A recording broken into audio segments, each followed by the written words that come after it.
ప్రభుత్వం కాంగ్రెస్ ప్రభుత్వం అధికారంలోకి వచ్చిన తర్వాత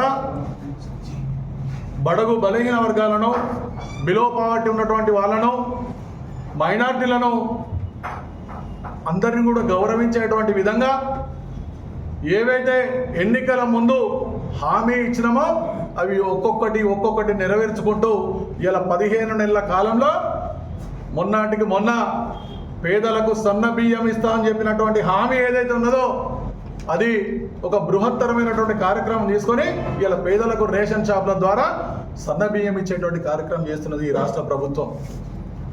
కానీ ఈ యొక్క హామీలను ఒక్కొక్కటి నెరవేర్చేటటువంటి పరిస్థితిలో ఇవన్నిటిని కూడా ఓర్చుకోలేనటువంటి పరిస్థితిలో ఇలా ప్రతిపక్షాలు బీజేపీ కానీ టీఆర్ఎస్ ప్రభుత్వం బీఆర్ఎస్ కానీ వీళ్ళందరూ కూడా వాళ్ళ అక్కసును వెలగక్కేటువంటి కార్యక్రమం చేస్తూ ఉన్నారు.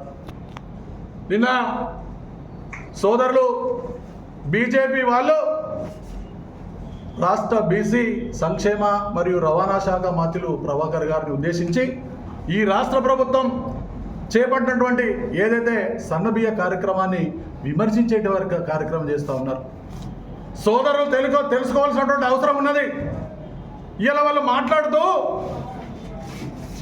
మంత్రి గారు సిరిసిల్లకు వచ్చి సన్నబియ్య కార్యక్రమాన్ని ఇనాగ్రేషన్ చేసేటువంటి పరిస్థితిలో హైదరాబాద్ భూముల గురించి మాట్లాడి వెళ్ళిండు అని. అవగాహన లేని కనీసం మినిమం విజ్ఞత ఉండాలి మాట్లాడటానికి. ఇలా రాష్ట్ర ప్రభుత్వం అతి ప్రతిష్టాత్మకంగా తీసుకున్నటువంటి సన్నబియ్య కార్యక్రమాన్ని 1వ తేదీన ఇక్కడ రాష్ట్ర ప్రభుత్వం, అలాగే పొన్నం ప్రభాకర్ గారు రాష్ట్ర మంత్రి వర్యులు, ఆది శ్రీనివాస్ గారి ఆధ్వర్యంలో రాష్ట్ర ప్రభుత్వం కలెక్టర్ గారు ఇతర అధికార వాళ్ళందరూ కలిసి సిరిసిల్లలో ప్రారంభించడం జరిగింది. ఆ తదుపరి జిల్లా కాంగ్రెస్ పార్టీ కార్యక్రమంలో పార్టీకి సంబంధించినటువంటి ప్రెస్ మీట్ పెట్టడం జరిగింది. ఈ విషయాలు ఎక్కడ అధికారమైనటువంటి కార్యక్రమంలో మాట్లాడలే పొన్నం ప్రభాకర్ గారు మంత్రి గారు. అక్కడ కార్యక్రమం చూసుకొని తర్వాత ఇక్కడికి వచ్చి మాట్లాడే ఇది ఒకటి. రెండవది సన్నబియ్యం అట ఇవాళ మేము బీజేపీ ప్రభుత్వం 63% వాళ్ళు ఇస్తున్నారు, మిగతాది ఇవి మేము ఇస్తున్నామని చెప్పి చెప్తున్నారు ఇవాళ బీజేపీ నాయకులు. అవగాహన చేసుకోండి కనీసం మినిమం. ఇలా భారతదేశంలో ఉన్నటువంటి అన్ని 29 రాష్ట్రాల్లో ఎక్కడ కూడా సన్నబియ్యం ఇస్తలేరు.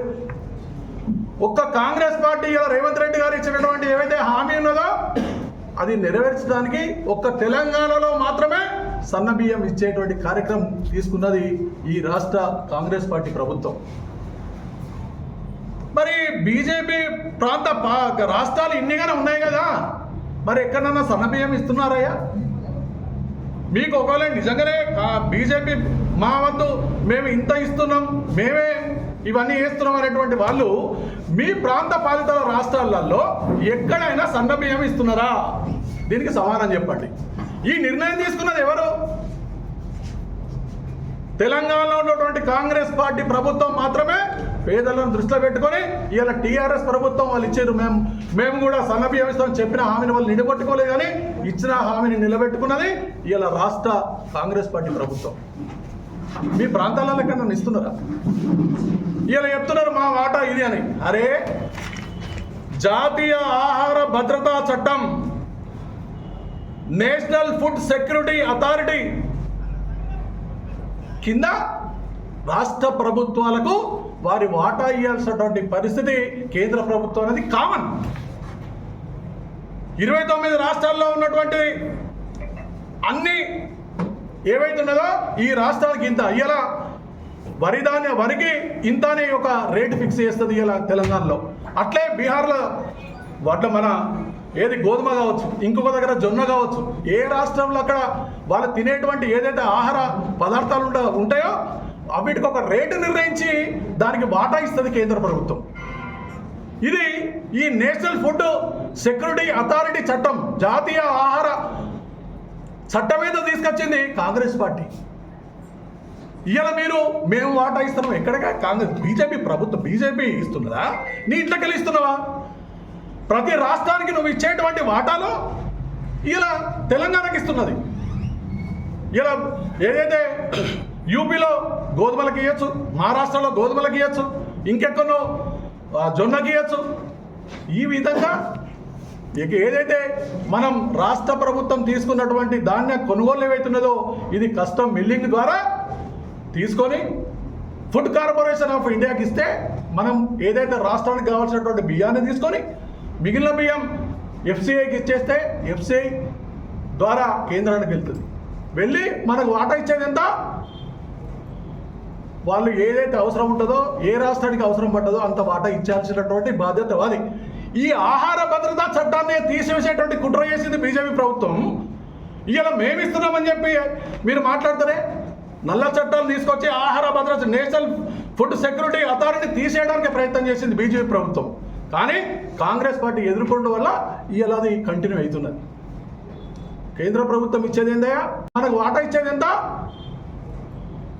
వాళ్ళు ఏదైతే అవసరం ఉంటుందో ఏ రాష్ట్రానికి అవసరం పడ్డదో అంత వాటా ఇచ్చాల్సినటువంటి బాధ్యత వాది. ఈ ఆహార భద్రతా చట్టాన్ని తీసివేసేటువంటి కుట్ర చేసింది బీజేపీ ప్రభుత్వం. ఇలా మేమిస్తున్నామని చెప్పి మీరు మాట్లాడతారే. నల్ల చట్టాలు తీసుకొచ్చి ఆహార భద్రత నేషనల్ ఫుడ్ సెక్యూరిటీ అథారిటీ తీసేయడానికి ప్రయత్నం చేసింది బీజేపీ ప్రభుత్వం. కానీ కాంగ్రెస్ పార్టీ ఎదుర్కొండ వల్ల ఇలా అది కంటిన్యూ అవుతున్నది.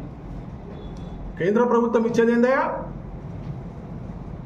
ఇలా తెలంగాణ నుంచి పన్నుల రూపంలో మీ దగ్గరికి మేము ఒక 100 రూపాయలు కేంద్రానికి రాష్ట్ర ప్రభుత్వం ఇస్తే కేంద్ర ప్రభుత్వం ఇచ్చేది మళ్ళా రిటర్న్ 42 రూపాయలు మాత్రమే. అంటే 1 రూపాయి కేంద్ర ప్రభుత్వానికి పన్నుల ద్వారా ఈ రాష్ట్రం ఇస్తే కేంద్ర ప్రభుత్వం రిటర్న్లో రాష్ట్రానికి ఇచ్చేది 42 పైసలు మాత్రమే. అంటే ఇది మీ యొక్క వివక్ష చూపిస్తున్నది ఇక్కడ కాంగ్రెస్ పార్టీ ప్రభుత్వం. అదే ఇలా బీహార్ కానీ యూపీకి 1 రూపాయి వాళ్ళు ఇస్తే 8 రూపాయలు మీరు రిటర్న్ ఇస్తూ ఉన్నారు. బీహార్లో కానీ యూపీలో కానీ ఇలా బీజేపీ ప్రభుత్వాలకు ఇవి తీసుకురండి. బీజేపీ వాళ్ళు అవగాహన లేని మాటలు మాట్లాడుకుంటాం. ఇవాళ మేము బియ్యం ఇస్తున్నాం, బియ్యంలో మాది 80% మాది ఉన్నది, 30% వాళ్ళు ఉన్నది. ఎవరు నీట్లకి ఇస్తున్నావా? ఆహార భద్రతా చట్టం తీసుకొచ్చింది ఇలా కాంగ్రెస్ పార్టీ. దాన్ని కంటిన్యూ చేసినటువంటి బాధ్యత ఏ ప్రభుత్వం వచ్చినా కూడా చేయాల్సిందే. కాబట్టి ఇటువంటి మాట్లాడకండి. మీరు ఏమంటారు? ఇంకా మేము కాంగ్రెస్ పార్టీ ఏదైతే ఉన్నదో సన్న వడ్లకు 500 రూపాయల బోనస్ ఇచ్చినాం. ఇదే సన్న బియ్యం రేషన్ షాపుల ద్వారా పేదలకు సప్లై చేస్తున్నాం. మీకు దమ్ముంటే కేంద్ర ఏదైతే ఎక్కడైతే బీజేపీ రాష్ట్రాలు వెళ్తున్నాయో అక్కడ సన్న బియ్యం ఇచ్చి చూపెట్టండి. ఇది చేత కాదు. ప్రభాకర్ గారు మీరు ఏం చేసిండ్రు? ఏం చేయాలి ప్రభాకర్ గారు? ఇవాళ మొత్తం టోటల్గా అది ఉంటే ఇవాళ తెలంగాణ ఏపీ విభజన టైంలో ఇచ్చినటువంటి హామీలు నెరవేర్చండి.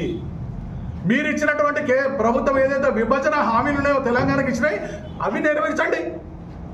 ఎక్కడికి పోయింది మీది? బయ్యారం ఉక్కు ఫ్యాక్టరీ విభజన హామీలలో ఇచ్చినటువంటి ఏవైతే హామీలు ఉన్నదో ఇలా ట్రైబల్ యూనివర్సిటీ బయ్యారం ఉక్కు ఫ్యాక్టరీ అవి తెచ్చి బీజేపీ ప్రభుత్వం మేము ఇచ్చినామని చెప్పుండ్రి. అది ఆ దమ్ము లేదు వీళ్ళకి. అట్లనే ఇండ్లకు ఏదైతే ఉన్నదో ఆ పిఎం ఆవాస్ యోజన దాని కింద వీళ్ళు ఇస్తా ఉంటున్నారు. ఒక ఇంటికి ఎస్సీ ఇళ్లకు 7 లక్షల రూపాయలు ఖర్చు అయితే వీళ్ళు ఇచ్చేది 1,06,000 రూపాయలు మాత్రమే. కేంద్ర ప్రభుత్వం 7 లక్షల రూపాయలు ఈ రాష్ట్ర ప్రభుత్వం కట్టిస్తున్నది. ఇలా ప్రభాకర్ గారు ఏం చేయాలన్నాయా? పొన్నం ప్రభాకర్ గారు అనేటువంటి అర్హత మీకు లేదు. మీకు బీజేపీ వాళ్ళు మీరు కేంద్ర ప్రభుత్వం ద్వారా వచ్చేటువంటి ఏవైతున్నాయో అవి తీసుకురండి ఇక్కడికి. ఇలా 6 ఏళ్ళు, ఇది 6వ ఏడు. ఇలా మీ ఎంపీగా ఇక్కడ బీజేపీ నాయకత్వం వహిస్తూ ఉన్నది. ఏం చేసేదయ్యా?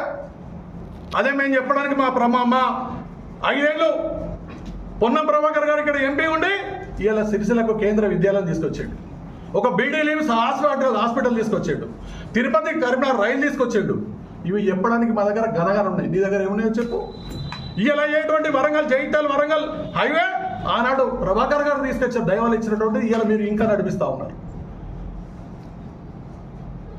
మీరు ఏవైతే తీసుకొస్తారో ఈ ప్రజలకి ఉపయోగపడేటి మీరు ఎప్పటి ఏం తీసుకొచ్చారో, కేంద్ర ప్రభుత్వం నుంచి మీరు తీసుకొచ్చారు, మోడల్ స్కూల్స్ తీసుకొచ్చారు, ఇలా సాంచలు అప్గ్రేడ్ చేపించేటువంటి కార్యక్రమం చేశారు. ఇది ప్రభుత్వం చేసేది. అంతేగాని వ్యవస్థ మీద మాట్లాడండి, ప్రభుత్వాల గురించి మాట్లాడండి, వ్యక్తుల గురించి మాట్లాడడం ఇది సభ్యత కాదు, ఇది మీ విజ్ఞతగా వదిలేస్తున్నాం. ఇలా కరీంనగర్ నుంచి వారిపై ఉస్మానాబాద్లో వేసిన ప్రభాకర్ అనేటువంటి మాటలు మాట్లాడినటువంటి వాళ్ళారా ఇలా సిరిసిల్లలో మీ క్యాండిడేట్ ఎవరు, ఎక్కడి నుంచి వచ్చింది? బీజేపీ 2023లో మీరు టికెట్ ఇచ్చి నిలబెట్టిన క్యాండిడేట్ ఎక్కడి? మన జిల్లానా, మన కథనా? ఎక్కడి నుంచి తీసుకొని మీకు దమ్ములు లేవు ఇక్కడ ఎవరు చేస్తానికి, మీకు క్యాండిడేట్ దొరకలే. ఇలా పార్లమెంట్ పరిధిలోని 7 నియోజకవర్గాల్లో ఎక్కడైనా చేసేటువంటి ప్రజాస్వామ్యం ఈ భారతదేశం ఇచ్చింది. ఆ స్వేచ్ఛను ఉపయోగించుకొని ఇలా మన లిమిట్స్ ఉంటాయి. పార్లమెంట్లో 7 నియోజకవర్గాల్లో ఎక్కడైనా కూడా గెలిచి చూపిస్తా అని చెప్పి గెలిచి చూపించి ఇలా ప్రజల దృష్ట్యా ఒక జేఎన్టీ కాలేజ్ తీసుకొచ్చి ప్రజలకు ఉపయోగపడే కార్యక్రమాలు చేస్తున్నటువంటి మనిషి ప్రభాకర్ గారు. అటువంటి చేయండి. ఇలా ఒక జేఎన్టీ తీసుకురారు, ఒక ఇంజనీరింగ్ కాలేజ్ తీసుకురారు, మీరు ఇక్కడికి తీసుకొచ్చిన వాళ్ళని అది చేస్తారు. ఇలా 100 పడకల ఆసుపత్రి ఎవరు తీసుకొచ్చారు? మీరు అవగాహన లేని మాటలు మాట్లాడడం ఇది కరెక్ట్ కాదు. సన్న బియ్యం విషయంలో మీరు ఫస్ట్ మీ కేంద్రం ఇచ్చే పాలించేటువంటి బీజేపీ రాష్ట్రాల్లో ఇచ్చి సన్న బియ్యం గురించి మాట్లాడండి. అది అర్థం మాట్లాడేటువంటి హక్కు లేదు మీకు. చేసుకొని మాట్లాడే అవగాహన రీతిలో మాట్లాడండి. ఇవాళ కేంద్ర ప్రభుత్వం ఏవైతున్నాయో ప్రాథమిక హక్కులు ఇచ్చినాయి, ఆ ప్రాథమిక హక్కులు కానీ ప్రజల యొక్క స్వేచ్ఛ కానీ ప్రజాస్వామ్యాన్ని ఇలా విభజించి పాలించేటువంటి పరిస్థితిలో ఇలా మతాల పరంగా, ప్రాంతాల పరంగా, కులాల పరంగా రెచ్చగొట్టుకుంటూ లబ్ధి పొందేటువంటి కార్యక్రమం చేస్తున్నటువంటి మీరు ఈ లౌకిక రాజ్యంలో ఇలా చూస్తున్నాం మనం ఏం జరుగుతున్నదో. ఇటువంటి ప్రేలాపనలు ఇవన్నీ కూడా కరెక్ట్ కాదు. మీరు ఇలా తెలంగాణ రాష్ట్ర రేవంత్ రెడ్డి గారు అతి ప్రతిష్టాపక తీసుకొని అసెంబ్లీలో 42% బీసు బిల్లు పెట్టి ఇక్కడ ఆమోదం చేశారు. దమ్ముంటే పార్లమెంట్లో ఈ తెలంగాణలో 42% బిల్లును మీరు రిజర్వేషన్ పాస్ చేయించి బిల్లు తీసుకురండి. ఇది మీరు చేయాల్సినటువంటి పని. కానీ అనవసరమైనటువంటి ఎక్కడిదండి మాట్లాడకండి, అవగాహన చేసుకోండి. వాట్ అనేది పూర్తి ఆ సబ్జెక్ట్ అవగాహన చేసుకొని మాట్లాడండి. కానీ ఇటువంటి మాట్లాడడం ఇది కరెక్ట్ కాదు. దీన్ని మేము కాంగ్రెస్ పార్టీ పక్షాన తీవ్రంగా ఖండిస్తా ఉన్నాం.